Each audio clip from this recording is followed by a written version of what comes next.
What's up, YouTube? So today is a sad day.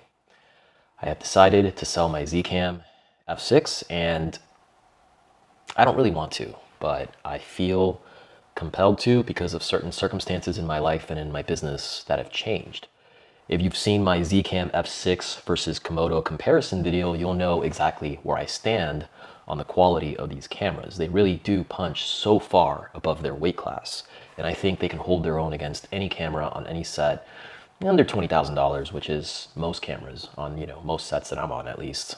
And the reason why I'm selling is because the type of clientele and work that I'm going to be doing is going to be temporarily changing. I'm going to go from a predominantly client-focused workflow to more of a freelancer workflow because I am moving to Los Angeles and I have no professional contacts there. I'm pretty much going to be starting my business from scratch. And unfortunately, when you're a freelancer on certain sets, below certain budgets, gear does matter. And that's just an ugly fact of life. It doesn't really matter as much on really large sets with massive budgets because at that point you're just renting whatever camera you need. But on mid-tier, lower budget stuff, corporate documentary, branded content, things like that, stuff that I currently do, it does matter and it can make a difference in you getting hired and being more appealing. So I am predominantly an architectural photographer, and I didn't really start doing video until I realized how much money I was leaving on the table by telling my clients that I didn't do video. They would ask me and I'd be like, no, not really. And then I think after the second time I was like, wait a minute, people are charging like $5, $6, $10,000 for a video. I'm an idiot. I got to do videos. So about 5 years ago, I started taking it more seriously, and now my income is split pretty evenly between photography and video production.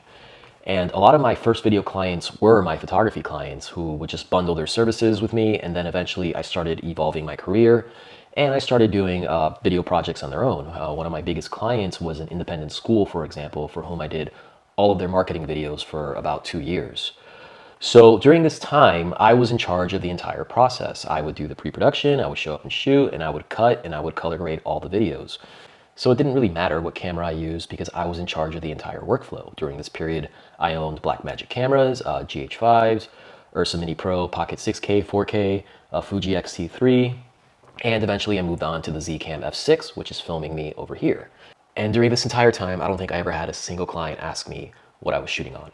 They really don't care. As a matter of fact, it's boring to them. If you're doing work where you're directly in contact with the client, they are going to leave you in charge of all that nerdy shit. They just want to make sure that they're getting a good return on their investment, that their video reaches the right audience, that they're telling the right story. That's what they care about. They're not going to harp over what you shoot on. But when you start being more of a freelancer, then it changes because at that point you're integrating yourself into somebody else's workflow.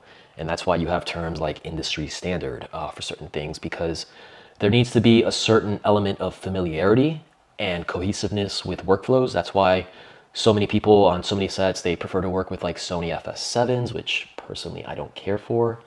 Other Sony cinema cameras, an FX9, a Canon C300, and you don't really see many Blackmagic cameras or ZCAMs or a Fuji X-T2 on these sets for a variety of reasons, some good, some stupid, but it has nothing to do with the image quality of these cameras. These cameras are fantastic. As a matter of fact, any camera that you've bought in the last 2 years is really damn good.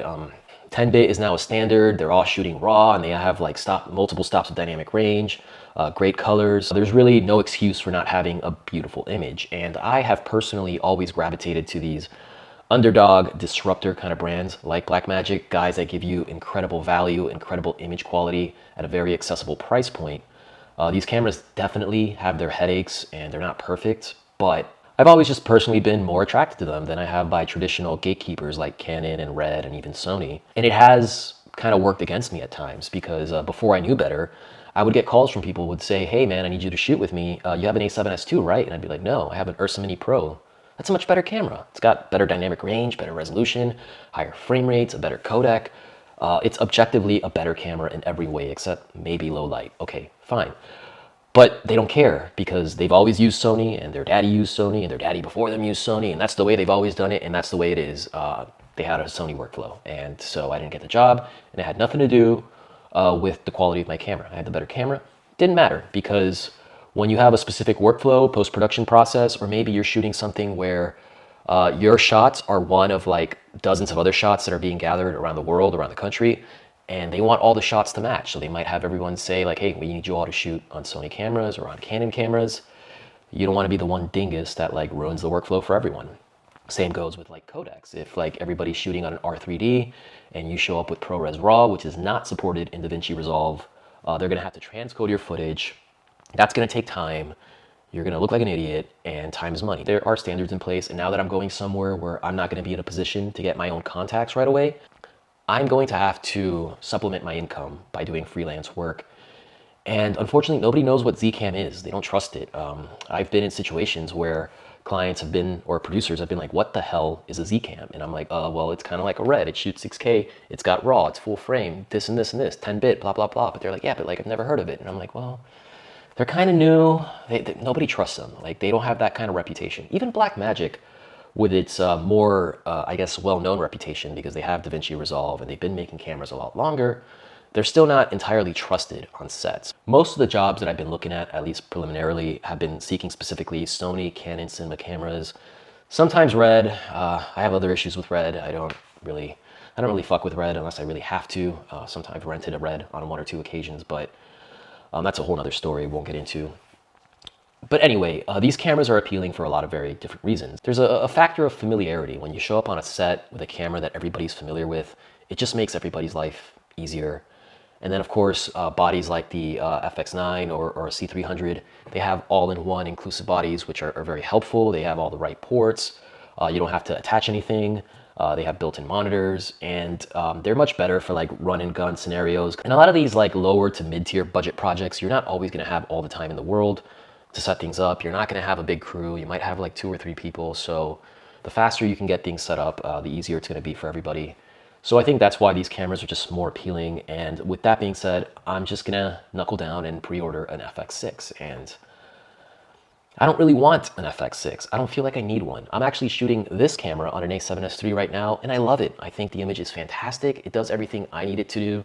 I was hoping that it would be a great B cam to my ZCAM and a great gimbal cam for like when I want, you know, autofocus, things like that. But I think with my current situation, it'll make more sense to get an FX6 and have the A7S III as my B cam, because the FX6, even though it is the same sensor and the same image quality, it's a cinema body and it looks more serious, and it's, you know, shows that you're serious. So perception is reality. Impressions matter, unfortunately. So I am going to spend $6,000 that I don't really want to spend and get an FX6, and I'm going to sell my ZCAM F6, which I don't really want to sell because I love everything about the company. I love the image quality. I love the form factor of the camera. The CEO and the engineers really listen and participate in Facebook groups, and they really take customers' feedback to heart, and they act upon it, and they're very accessible. It's a very awesome community, which is not easy to find on the internet.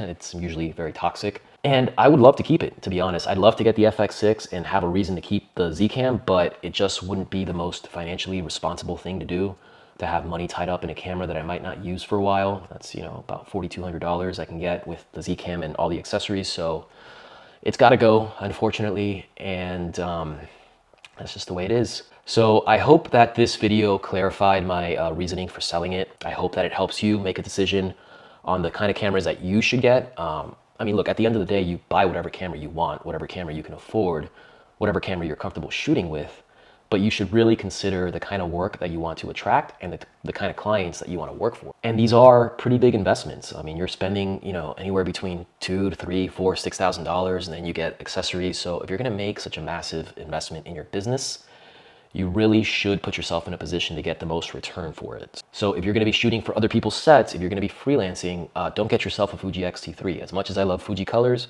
as much as I love their profiles, it's just not going to make a lot of sense to get on these sets with that camera. If you just want to work with your own clients and you work with them directly and you're shooting, editing, and you're cutting the footage yourself, or you're supervising somebody who's doing that for you, then shoot on whatever you want. It really doesn't matter.